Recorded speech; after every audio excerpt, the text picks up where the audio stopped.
وطن گل می کند از فیض فرزندان فرزانه که با محبت خود با صداقت و صمیمیت خود آن را شاداب می سازند. زیرا واقعا وطن را می نازند و می سرایند بی‌دریغ. محبت بر رویش می ریزند، فیض از زمینش برداشته برکت به دامنش می افزایند. یعنی واقعا وطن را دوست می دارند. سرخطی هر صحبت و هر انجمن باشیم، ملک جنت صورت و باغ و چمن. استاد فیضعلی حسنوف آوازخوانی ایجادکار هستند، آوازخوانی جوینده هستند، هنرمندی هستند که بر شعر بزرگ، بر شعر بلند اهمیت می‌دهند. در تحکیم و ترغیب علم موسیقی کلاسیکی تاجیکستان سهم خیلی هم ارزنده دارند. استاد هستند که مکتب خود پیدا کردند، مکتب خود دارند، الکی شاگردای زیادی تربیت کردند که آینده باز برای خلق ملت ما خدمت کنند. فیضعلی حسن از جمله هنرمندان است که واقعا هم سرودهای زیادی در وصف وطن و مادر و این ملت سراییده است. مجموعه آهنگ و سرودهای او در این موضوعات از آن گواهی می‌دهد که بر رشته آهنگ و سرود کشیدن این صمیمیت برایش راحت است، زیرا او واقعا وطن را دوست می‌دارد.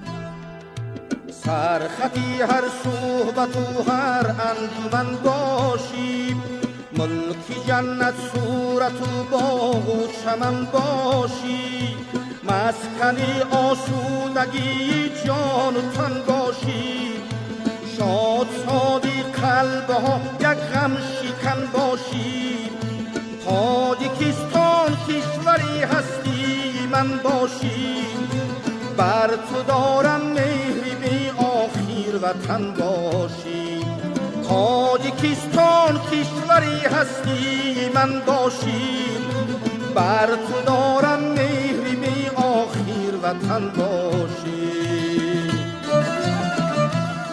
باید که با درد جامعه قدم باید گام باید نهاد، یعنی که ما همراه خلق باید هستیم و با همراه خلق هم در شادیش هم در دیگر وقتش، یعنی با همراهی خلق باشیم، یعنی که زمزمه مهر، زمزمه جامعه که این روزها مثال جامعه ما اینقدر پیشرفته ایستاده است، باید که ما دیگر فلکی دردناک و غم اندوه نخوانیم و فلکی شاد خوانیم. چون که شکر میکنم که امروز ما پیشوا داریم، ما جامعه داریم که اینقدر پیشرفته ایستاده است.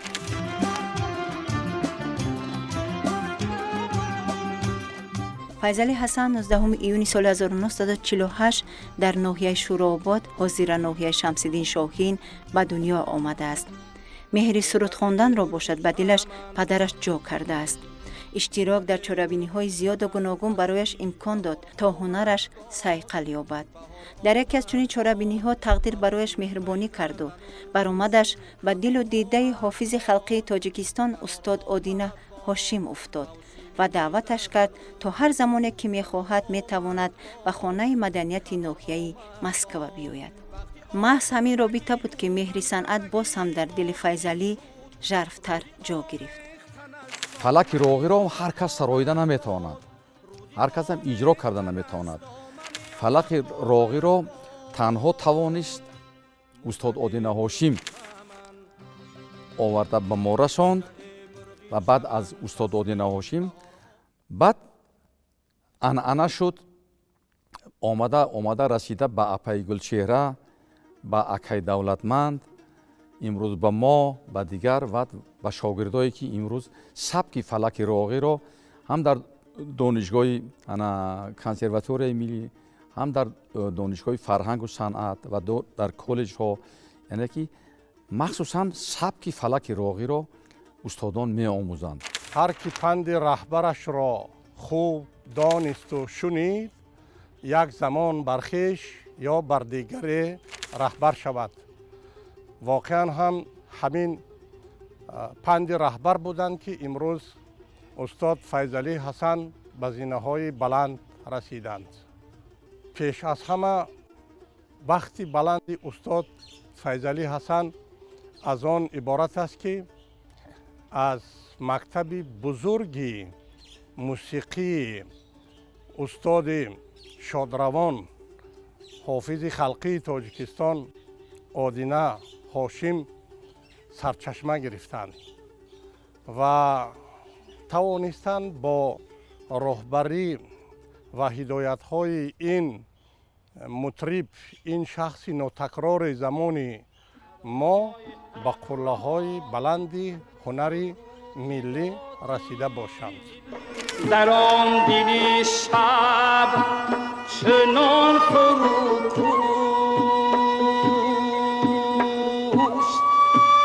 با هدایت ها و مساعدت استاد آدینه هاشم، فیضعلی حسن بعد ختم مکتب سال 1964 برای تحصیل به آموزشگاه موسیقی شهر دوشنبه رفت. تکمیل هنر و هوس صنعتکار کسبی شدن او را به فاکولته صنعت دانشکده پداگوژی آورد و محض در همین بارگاه علم او با استادان زیادالله شهیدی، شایسته ملا جانова، انور ملا قندف، احمد بابا قلف، فتاح آدینه، میرتالله عطایی و غیرها روبرو شده و از آنها درسی هنر آموخته است. گر بر هزاران سرورم پیشی تو خم سازم سرم. همین جویندگی بود، همین مکتب خاصهشان پیدا شدن که در همین جاده ایجاد آهنگ، یعنی انتخاب شعر، آوازخوانی، هنرنمایی، ایجاد آهنگ بزرگ، همین مکتب خاصه فیضعلی حسنوف یعنی نقش و نگار علاهیده بازیده است. وقتی که نام استاد فیضعلی رو به زبان میگیریم یا سرودهاشون رو میشنویم، دوره‌های همون جوانی، دوره‌های کودکی به یاد می‌آید و همیشه آواز خوشی آن کس بسیار به خود من معقول بود. من با استاد گرچنده که همکاری اینقدر زیش نداریم، همکار نبودیم، لیکن همچون هنرمند اصیل من استاد بسیار اعتراف میکنم، استاد دوست میدارم. سروداشون استاد سراپا سروداشون، سخناشون پند و حکمت است. فیضعلی حسن اصلاً پرورده مکتب هنری آدینه هاشم است. محض همین سبک و رویه بر روح و روان او توأم افتاده که معنی سرایی و ایجاد آهنگ و سرودهای بلند مضمون برایش مهم بود، زیرا استاد محض همین را تلقین می‌کردند، میگوید فیضعلی حسن.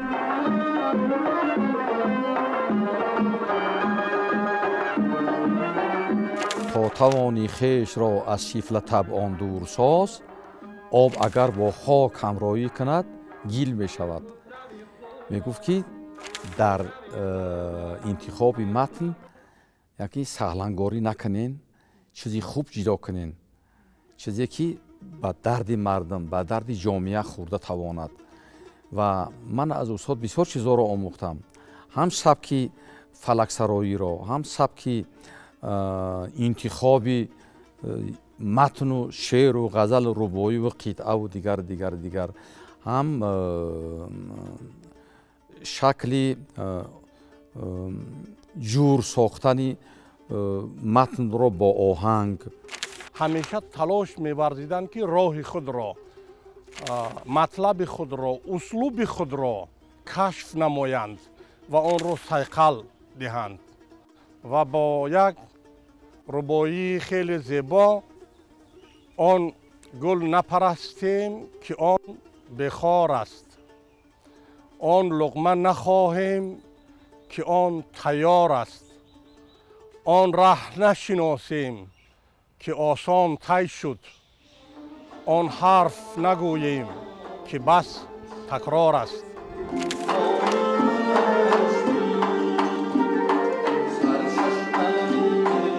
مناسبت جدی و عارفانه به متن دارد. سنت معروف شاه‌بیتخوانی که منسوب به مکتب آدینه هاشم است، محض در ایجادات فیضعلی حسن ادامه نازک ایجادی و تجسم تازه هنری خود را پیدا کرده است.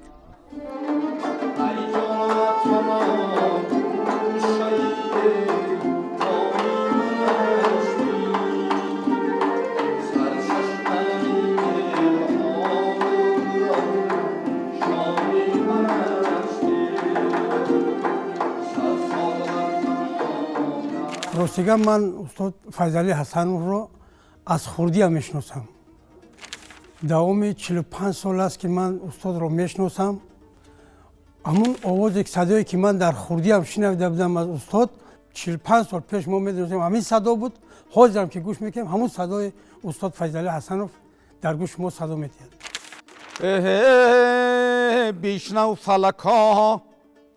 بیشنو فلکا وطن گلفشان گشت است بالا به وطن قیمت اینشان گشت است با جهد و تلاش پیشوای میلت مانندی بهیش تاجیکستان گشت است مانندی بهیش تاجیکستان گشت است. استاد فیضلی حسنов از همون اولون که از مطربی در یک جای با استاد دادین هاشم و بعداً آمده در انسامبل های الهیده، انسامبل دولتی فلک، انسامبل دریا به حیث آوازخوان و راهبر نیز فعالیت کردند.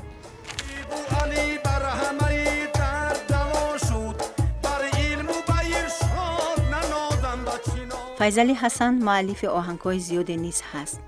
بنا به تحلیل صنعت‌شناسان وقتی به اسلوب آهنگی، استفاده ضرب و لحن اثرهای موسیقی فیضلی حسن دقت دهیم، میون همه آهنگ‌ها یک عمومیت نغمه پردازی وجود دارد. همین است که سال 2010 کتاب نوته‌های سرود و ترانه‌های فیضلی حسن از چاپ برآمد.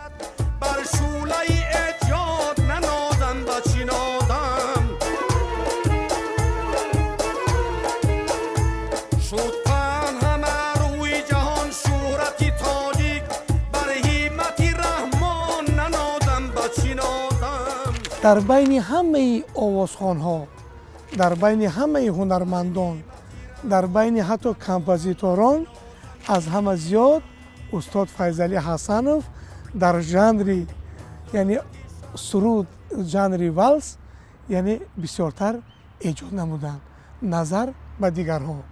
همین چرا البته دیگرها هم قید کردند، اما ما باید یادآور شویم که من همچون آهنگساز، همچون کمپوزیتور میگم که من اگر یک 3-4 والس نوشته که باشم، استاد فیضلی حسنов ممکن که 10, 12, 15 والس ایجاد کرده.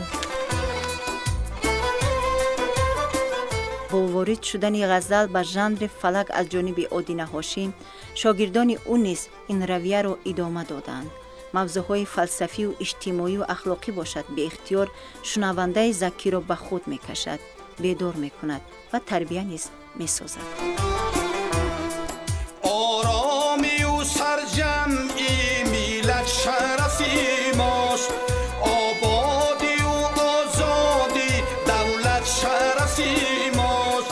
از منت و قانونی عدالت وطن آباد، در خاک وطن پرچمی وحدت شرفی ماست.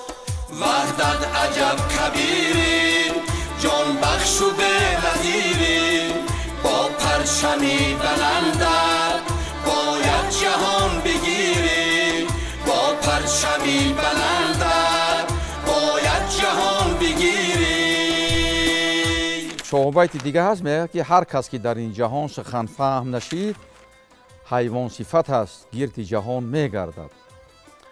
من شنونده خود رو یعنی شامه خود رو همون شخص رو میفهمم و درک میکنم که وای مرا فهمیده میتواند، وای سخن مرا هضم کرده میتواند، درک کرده میتواند و در عمل سخنهای من وای قدم میماند در جامعه امروزه.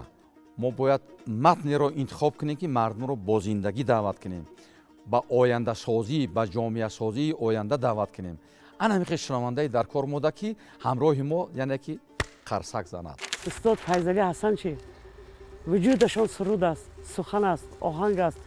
من میگم که بسیار آدمی وزنین هستند، بسیار آدمی با تمکین هستند برای اون که وجود اون کس هنر است، صنعت است، سخن است.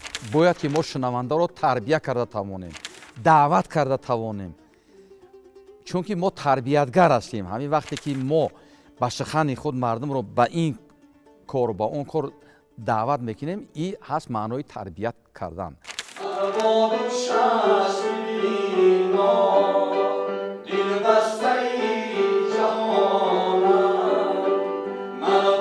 ҷанбаи муҳим ва боис ба зикр ин фаъолияти педагогии Файзалӣ Ҳасан аст.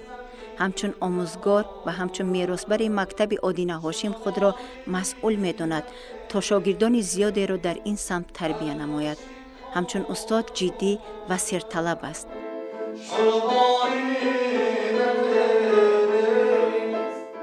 дар консерваторияи миллии тоҷикистон ба номи устод талабхоҷа Сатторов ба ҳайси иҷрокунандаи профессори кафедраи сарандагии мардумӣ фаъолият доранд ва на ин ки мактаби худашонро яъне сайқал медиҳанд, сабақ меомӯзанд, балки аз эҷодиёти дигар овозхонони суннатӣ, дигар овозхонони фалаксаро, дигар овозхонони мардумӣ дар барномарезии шогирдонашон яъне аз ин асарҳо ҷой медиҳанд.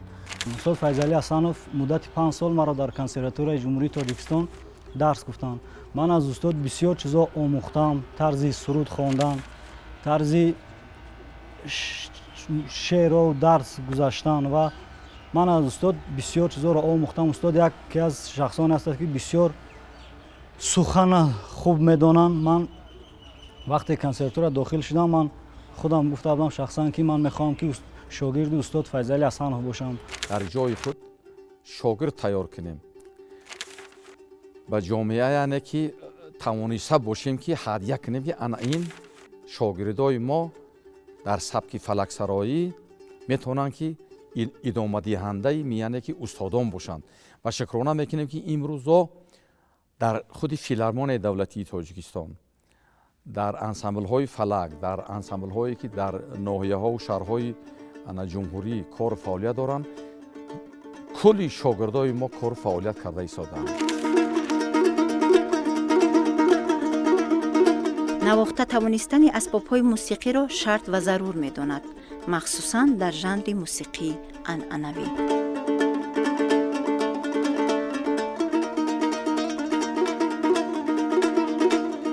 вақте ки дар консерваторияи миллии ҷумҳурии Тоҷикистон дохил шудам, ман сози дуторо навохта наметавонистам. не ки устод маро маҷбур мекард ки думра бигӣ дастонда.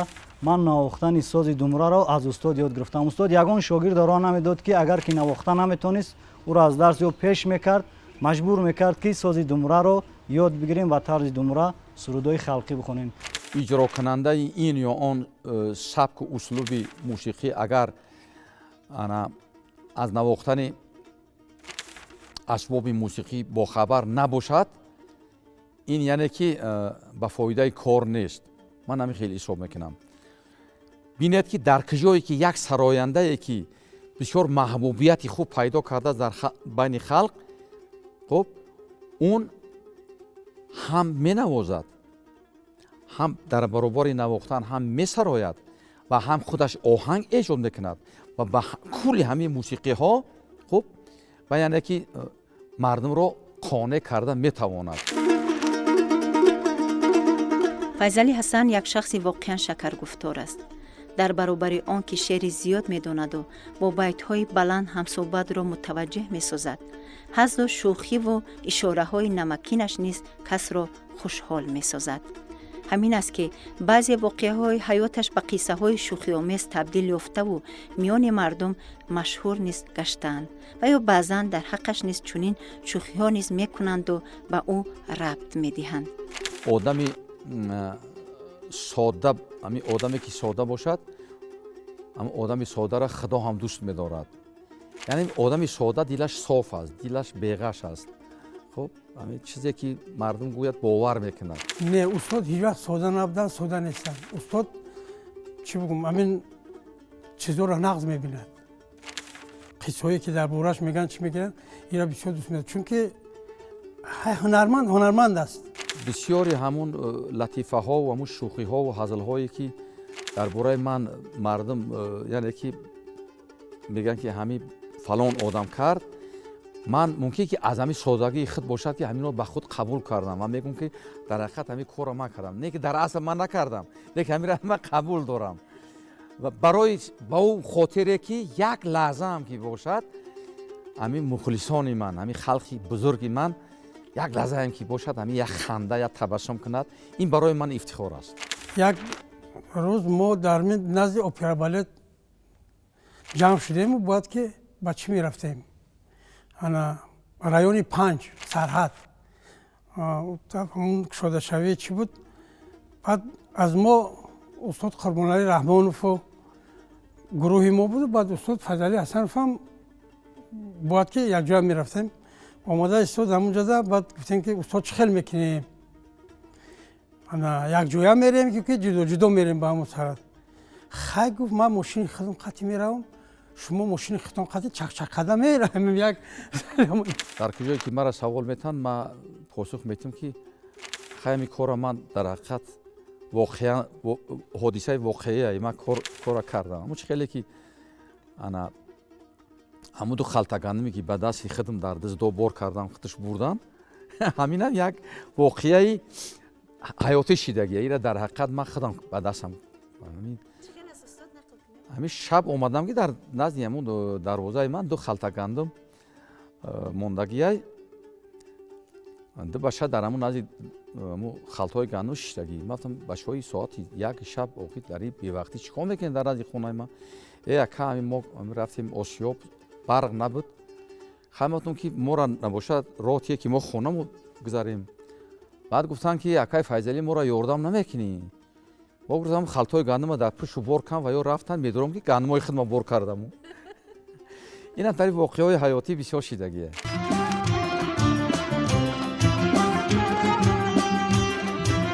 мегӯянд қадри ҳар кас мувофиқи ҳиммати ӯст.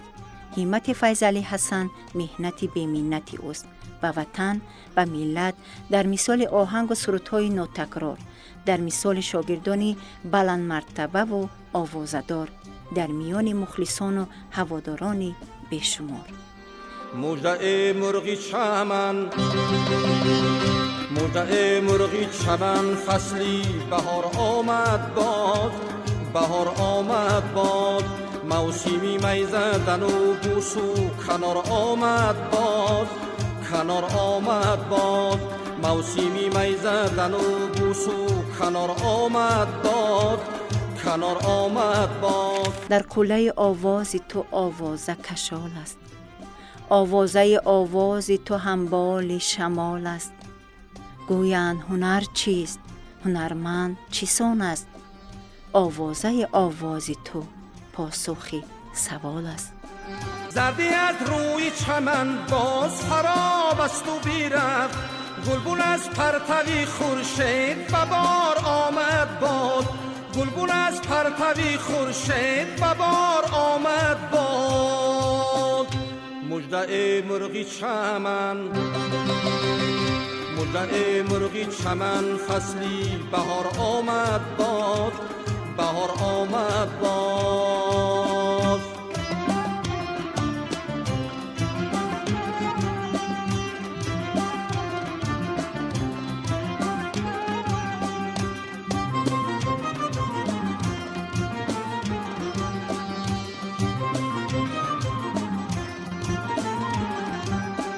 ساقی و میکده و مطرب و دست افشانی، به خیالی خمیگ سوی نگار آمد باد.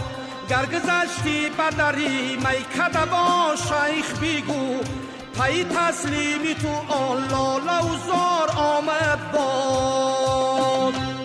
مژده مرغی چمن، مژده مرغی چمن، فصلی بهار آمد باد، بهار آمد باد، موسمی می زدن و بوسو کنار آمد باد، کنار آمد باد، موسمی می زدن و بوسو کنار آمد باد، کنار آمد باد. مژده مرغی چمن، مژده مرغی چمن، مژده مرغی چمن.